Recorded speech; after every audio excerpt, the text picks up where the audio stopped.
Start कर रहे हैं हम। तो इसमें ये रहेगा कि जिन स्टूडेंट्स के अगर शुरुआत के टॉपिक्स अगर उनके छूट भी गए हैं तो उनके लिए भी अच्छा हो जाएगा कि वो भी दोबारा उसको अपने नोट्स को कवर कर सकते हैं। ठीक है, तो हेडिंग देंगे। हमारा सबसे पहला जो हेडिंग है वो है नंबर सिस्टम। सबसे पहला जो हमारा टॉपिक है वो है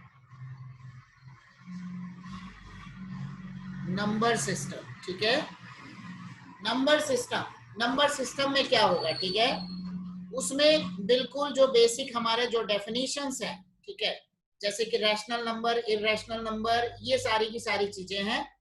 तो सबसे पहला उसमें हमारे पास जो टर्म आता है वो है रियल नंबर। रियल नंबर का मतलब the number which can be expressed on the x axis is known as real number. Next हमारे पास है वो है रैशनल नंबर, जो तुम्हारे मेन काम की चीज है, rational number and irrational number. Rational number मतलब the number which can be expressed in the form of p by q, where p and q are they are integers, they belongs to I and co-prime to each other। ठीक है, मतलब इन दोनों में कुछ भी common नहीं होगा। ठीक है, they are co-prime to each other means there is no any common number, common factor between p and q। Third number हमारे पास है वो है इररेशनल नंबर।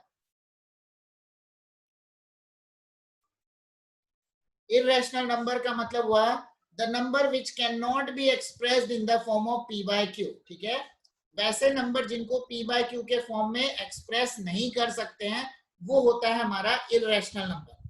ठीक है, वैसा नंबर जो p by q के फॉर्म में एक्सप्रेस नहीं कर सकते हैं वो होगा हमारा इररेशनल नंबर। ठीक है, तो अब p by q के फॉर्म में इसको एक्सप्रेस क्यों नहीं कर सकते, इसको एक्सप्रेस नहीं कर सकते उसके पीछे रीजन है। जैसे √3 की हमारी वैल्यू क्या होगी 1.732 डॉट डॉट डॉट। अगर मैं इसके पॉइंट को हटाऊंगा तो क्या आएगा 1। अगर हमारे पास सिर्फ 1.732 है, इस पॉइंट को मैं हटाऊंगा तो 1 के बाद मैं 3 जीरो लिखूंगा पॉइंट को हटाने के लिए, तो यहां मैंने रखा। बट पॉइंट के बाद कितने नंबर्स है ये हमको यहाँ पता ही नहीं है, पॉइंट के बाद कितने नंबर्स हैं ये हमें नहीं मालूम है, तो इसलिए 1 के बाद कितने जीरो लिखने हैं वो हम नहीं लिख सकते। ठीक है, तो इस वजह से न्यूमरेटर एंड डिनोमिनेटर ये हमारा p by q के फॉर्म में कन्वर्ट नहीं हो पाएगा। ठीक है, तो ये नंबर हमारे p by q के फॉर्म में रिपीट नहीं हो पाएगा।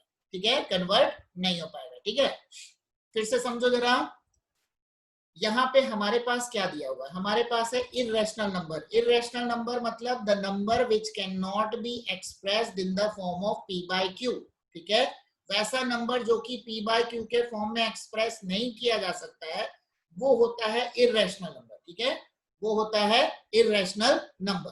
ठीक है, उसको हम कहते हैं इररेशनल नंबर।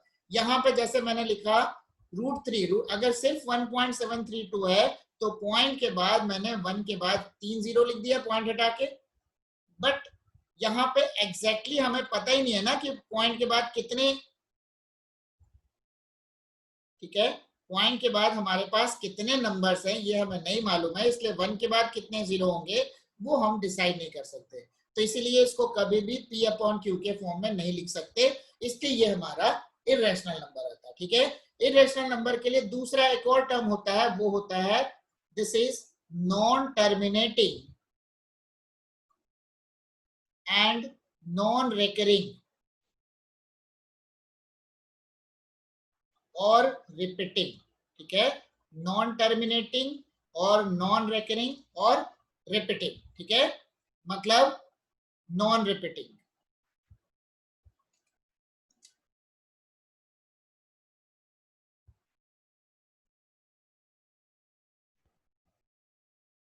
ठीक है, मतलब ना तो वो टर्मिनेट होने वाला हो, जैसे 1/3 है, 1/3 इज अ रैशनल नंबर, इसको हम क्या लिख सकते हैं 0.333333, ये ऐसा चला गया तो मतलब क्या हो गया, ये हमारा किस में कन्वर्ट हो जा रहा है, ये रिपीटिंग हो गया ना, रिपीट हो रहा है मतलब रैशनल है, रिपीट नहीं हो रहा या टर्मिनेट नहीं हो रहा मतलब ये हमारा बन गया इररेशनल। ठीक है, चलो अभी इरेशनल नंबर से रिलेटेड जो इरेशनल और रैशनल नंबर से रिलेटेड कुछ चीजें हैं जिनको हम देख रहे हैं, ठीक है।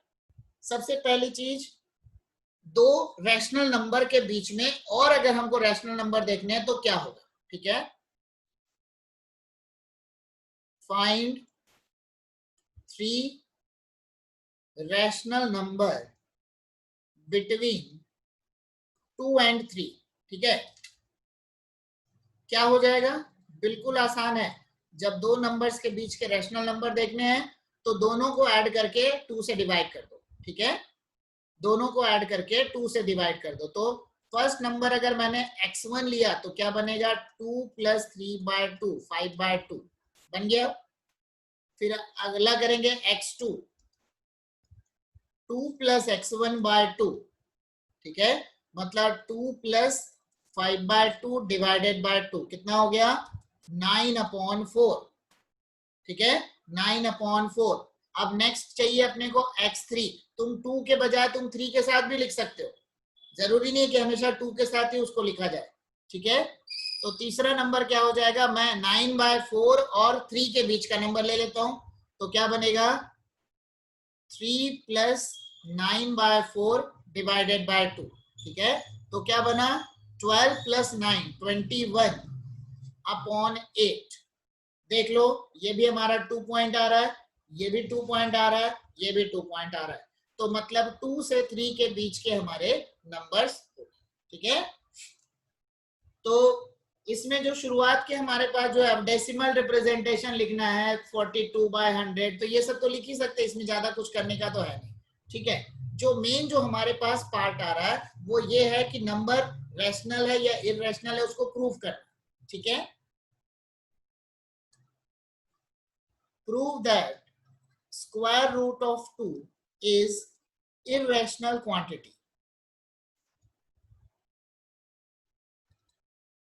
Square root of 2 is irrational quantity, ठीक है। √2 irrational quantity है, ये हमने प्रूव करना है। तो क्या करेंगे, लेट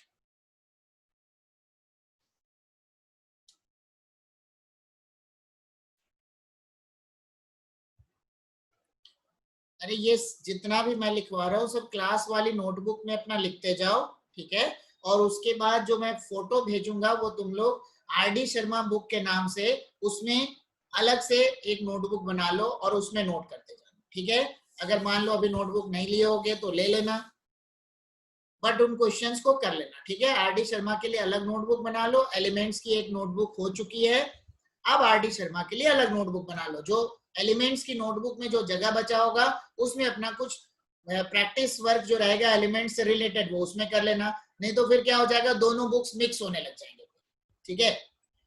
RD शर्मा की बुक को भी हम 2-3 महीने में इसको भी कंप्लीट कर लेंगे। मतलब हमारा क्या अभी अगस्त चल रहा है, तो सितंबर, अक्टूबर, नवंबर तक ये बुक भी हमारी कंप्लीट हो जाएगी। नवंबर के बाद देखेंगे और क्या करना है अपने को। तो इसको हमको प्रूफ करना है, ठीक है।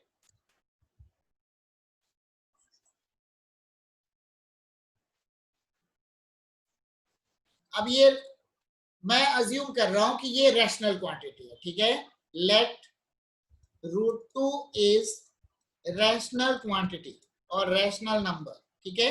अगर ये रैशनल नंबर है मतलब p/q के फॉर्म में लिख सकते हैं।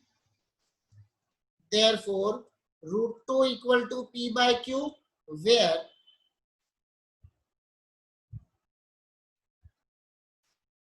p and q has no any common factor, ठीक है। p and q has no any common factor, तो क्या बनेगा, p² इक्वल टू 2q², ठीक है। मतलब p² equal to 2q², therefore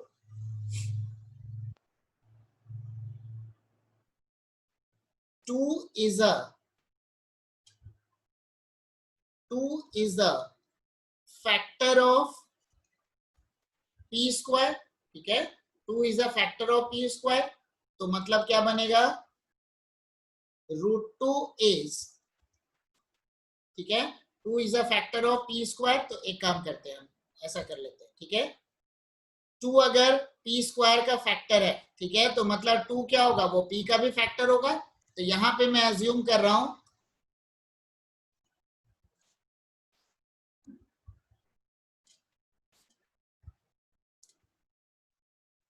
late p equal to 2m, assume कर सकते हैं उसका फैक्टर है। अगर देखो, अगर वो p स्क्वायर का फैक्टर है मतलब p का भी फैक्टर बन सकता है, ठीक है। तो हमारे पास क्या होगा, 1 इम्प्लाइज क्या बन गया, हमारे पास बन गया 2m का square equal to 2q square, मतलब क्या बना 4m square equal to 2q square, मतलब 2m square equal to q square, ठीक है। तो इसके हिसाब से क्या बन गया, 2 is the factor of q square.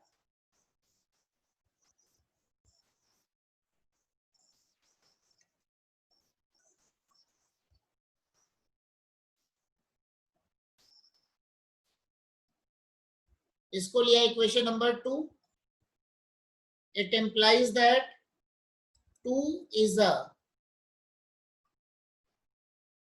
Factor of q square, ठीक है। देखो 2 p स्क्वायर का भी फैक्टर बन गया, 2 q स्क्वायर का भी फैक्टर बन गया, so it implies that 2 is common factor of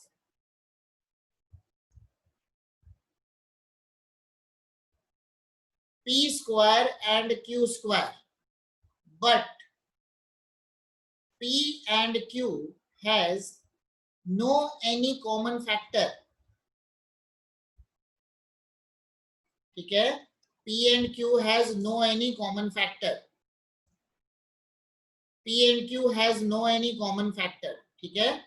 therefore p और q अगर इसके कोई भी कॉमन फैक्टर नहीं है, इसका मतलब क्या हो जाएगा, our assumption is wrong,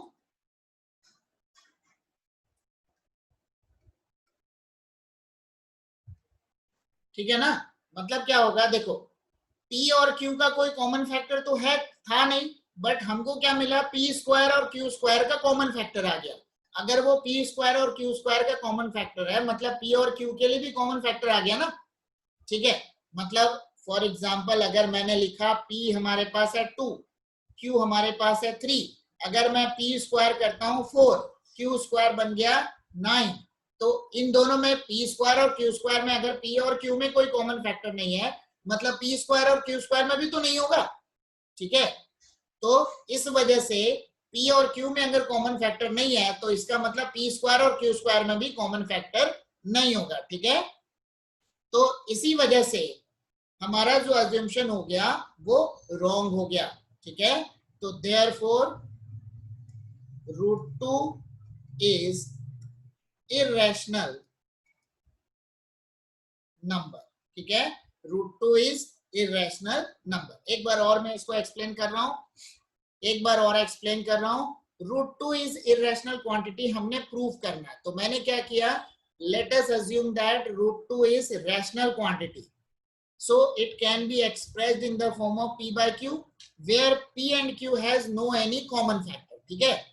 तो क्या बना, मैंने इसका स्क्वायरिंग कर लिया, तो बन जाएगा p square equal to 2q square, means 2 is a factor of p square, क्या बना, means 2 is a factor of p square, हो गया। तो अगर 2 अगर p स्क्वायर का फैक्टर है, तो मैं p इक्वल टू 2m मैंने ले लिया, तो 4m square equal to 2q square, ठीक है। तो हमारे पास क्या बन गया, 2m square equal to q square, मतलब 2 is a factor of q square, तो 2 हमारा p स्क्वायर का भी फैक्टर था और 2 बाद में q स्क्वायर का भी फैक्टर हो गया, मतलब क्या हो गया कि वो दोनों का कॉमन फैक्टर हो गया। अगर p और q में कोई कॉमन फैक्टर नहीं है, तो p स्क्वायर q स्क्वायर में भी तो नहीं होगा, मतलब क्या हो गया, हमारा जो अज्यूमशन हो गया वो रॉन्ग हो गया। तो इसका मतलब क्या हो गया, √2 इज इरेशनल क्वांटिटी, ठीक है।